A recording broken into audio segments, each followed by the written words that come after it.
So now we are going to learn how to factorize any expression of the form of a squared minus b squared. So remember these important properties where a squared minus b squared can be expressed into a plus b bracket multiplied by a minus b bracket. So these are the two factors. So in order to factorize, there are two steps that are important for you to follow. Step 1 is we are always looking for any common factors for you to factorize out. After that, we look for any opportunity for the term to be actually expressed into a squared minus b squared, because once we can express into a squared minus b squared, we can put them into the two factors which are a plus b and a minus b. So let's look at the first example that we are having here.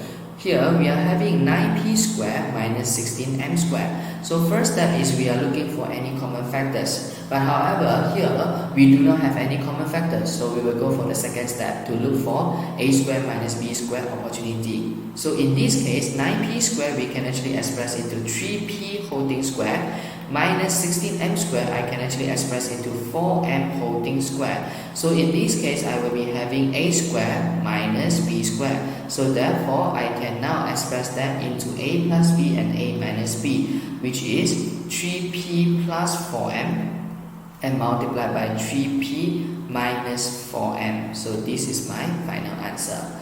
Let's look at the second example. We are having here 12m squared minus 27n squared. Again, step 1 is to factorize any common factors. So here our common factors is 3. So if we factorize 3 out, I will be getting 4m squared plus 9n squared.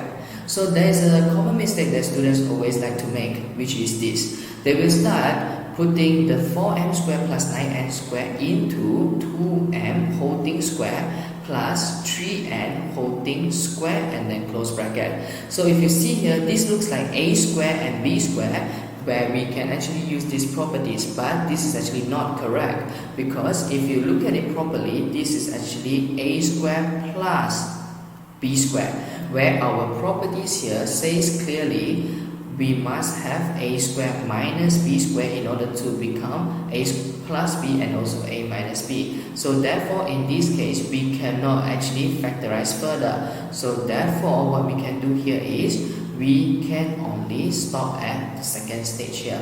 So this will be our final answer.